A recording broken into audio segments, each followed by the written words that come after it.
Thank you for your time, man. I know today is let's just say a busy day, a very important day in your life. So I appreciate you giving us a couple of minutes here. So just first off, let's talk about what today means to you and what this weekend will mean to you, knowing that at the end of this weekend, you're going to have a new home and you're going to be a National Football League player. I mean, it absolutely means the world. Being able to do pretty much all of my football work and everything up to this point, being able to do it home, I think is the best part about it. And being able to be home now and then ultimately, you know, get my name called to find a home, you know, upcoming, and so that would be my two homes. So it's going to mean the world. Now, Clyde, you did have a chance to go to Indianapolis and go to the NFL Combine, and I know that LSU wasn't able to have a pro day, but you met with the teams. You went out there and you did the 40. You had the vertical jump. How important was that for you to go out there and meet with those teams, and what did you hear as far as maybe the plan for you in your NFL career? You know, just being able to meet with teams at the NFL Combine was major for me, and you know, I was absolutely, you know, doing the things that I needed to do in each formal interview I had, and also in all of my informal interviews. Everything that I was hearing from coaches were pretty much the role that I had at LSU. Be able to make plays in space, be able to become that guy who's dependable on third down, and always be a guy that needs a target on him at any part of the game. So that's pretty much my DNA, and every team, you know, that I talked to was pretty much hitting the nail on the head with that one. Hey, Clyde, it's Gordy Rush. Let's stay up in Indianapolis. I want to hear, for somebody that didn't take it, you and Jacob took it, tell me about the Wonderlic Test. What were your thoughts about that test? For me, you know, I like things like that. It was pretty cool. It makes your mind kind of twirl. You know, it's not the simple mind teasers that everybody thinks it may be. There's always some kind of added twist that makes it you know, absolutely ridiculous. So overall, I liked it. It was pretty fun. But I mean, you can tell it's you have to think quick and think very, very you know, intensely throughout the entire test. Okay, I got to ask you, though, when did y'all take it? Because they tried to throw a mind trick to us. So we go and we're in line to bench press. I mean, my wrists are taped. I've got chalk on my hands, and they're like, hey, no, real quick, we're going to go take the Wonderlic before we bench press. And so my mindset had to completely change. I was going to try to go see how many times I could throw up 225, and we went in this little side room, Clyde, and we took the Wonderlic. Did they try anything like that with y'all? No, not my group. Oh. I'm sure they had plenty of groups that, you know, that ultimately ran into it. You know, it was a new combine schedule this year, so everybody was kind of running around on some hectic things. So, you know, somebody, you know, probably ran into that, but for me, it wasn't that much. I mean, I was just taking a Wonderlic at like 1 in the morning, 2 in the morning, and then, you know, having to get up at 5, but it was cool. Clyde, if you would, obviously with the virus, you hadn't been able to, nobody's been able to go and visit clubs and get those workouts and what have you. And one of the big things that happens during that process are the chalk talks, right? And so, but the teams are eligible to have so many hours per week with a player or a prospect. Tell me, if you would, what's that experience been like to try to do a virtual meeting with a coaching staff, looking at film and so forth?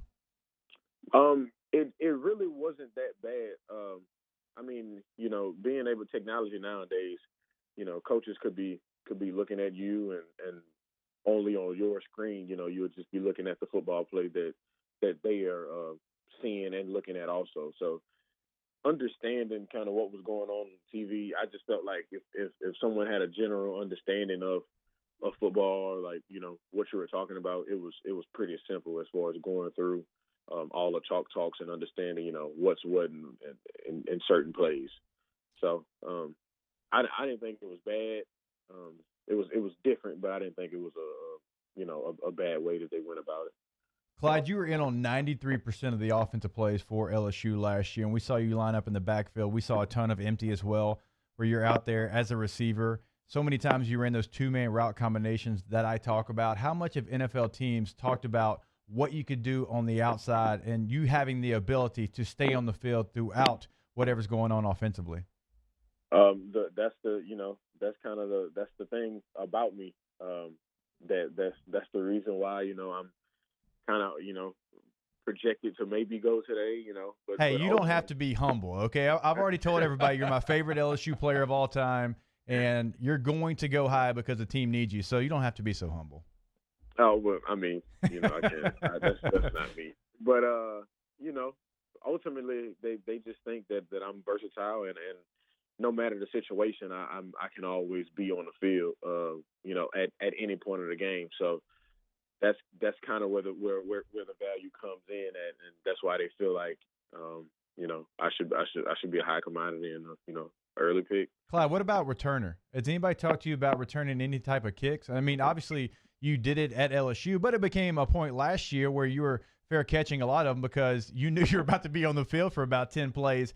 But has anybody talked to you about being a returner, since that is a skill set you have as well? Yes, sir. Yes, sir. We talked about kick return, and I started the kick return job for my entire 3 years, and also I was a backup on punt return and didn't punt return just because of why not have Derek Stingley or DJ Chark in the back. So, but ultimately we did talk about punt return, and fair catching so many kick returns is kind of the thing now, because you're fair catching, and especially in college you take the ball all the way out to the 25. So it's just more reasonable to just fair catch it. But I have talked about punt return a lot. All right, Clyde, let's get to the really important details. Where are you watching tonight? Who's invited? And what's the go-to food in the household tonight? Well, I'll be watching it at my aunt's house, and we a couple people will be around. No, I think the number we came out to, I think, was like six or seven. There you go. But we'd be out if it didn't rain as much. I probably was going, chill on the land, kind of walk around and just enjoy. Clyde, the whole I thing. fully expected you to be in a duck blind watching the NFL draft. I'm not even going to lie to you. If the NFL draft was during duck season, I probably would be in the duck blind. Hey, wait, what's going to happen if you go to a city that you can't get into a duck blind or you can't get into a deer stand? Then I go back to my other love. I just fall back and love the cars. I go back to restoring my cars. See, he's got a plan for everything, yeah, G. That's smart. He's got a plan. That's well thought out. I'm looking down at bottom half of the draft, potential landing places. Somewhere it'd be good that it have a duck blind. Yeah, well, that's what I mean. Really I'm looking some of the spots and places that are not. Green Bay is going to be cold. Yeah, Green Bay. But there's a place you can find there. Hey, Clyde, let me ask you about everybody else from LSU in this draft. What would it mean to set the record as far as most guys drafted from the same college in the same draft? The record's 14. LSU, as you know, has a possible 16, maybe even 17 guys that could get drafted over the weekend. What would it mean to you to be a part of that class? I mean, it would absolutely mean the world. And that's just only kudos to just recruiting. Coach O, the whole LSU fan base, and everybody else, just the way we developed and being able to get to where we were, winning a national championship and still being able to have this many guys going to the draft and possibly be one of the guys taken in a school that's delivered the most draft picks. So I mean, that's just what we do. We're LSU, we're Louisiana, and that's what we do. Clyde, we're going to have Kevin Faulk come on in a little bit later this hour. He was recently named as the running backs coach over at LSU. What did he mean to you during your career at LSU? He meant a lot. He helped me, understand a lot about my position and ultimately the things that it took to become a national champion. And he helped me not just on the football field, but mainly in the film room. And that's where a lot of it came from. Understanding the way he read film and the way that he studied it was a major plus. So overall, I mean, I dedicate a lot of it to Kevin Faulk and Coach T-Rob, and T-Rob was the same way. So K Faulk and T Rob. I mean, my best coaches by far. I don't think there's a better person to learn from than Kevin Faulk, considering he did a lot of the things in the NFL, Clyde, that you're probably going to be asked to do. How much did y'all talk about pass protection? Because I know I've been in a circle with you and Kevin, and we always find our way talking about pass protection. Is that something that Kevin can't turn off? Oh yeah. That was literally the first thing he and I talked about, and he knew he told me, you would have to do this at the next level, and either you learn it now, or you never make it happen, and then you don't play in football the NFL long. So that was pretty much the game plan. He came in and we took off on it. Everything that we pretty much talked about, even after we were talking about running the ball and everything else, catching the ball, we would always revert back to pass pro. So that was literally the base of everything. Right. All right, Clyde, I'm going to put you on the spot. You're in the NFL. You're starting running back. Which former LSU teammate are you looking forward to giving that spin move to the first time? You got to say a name. Come on.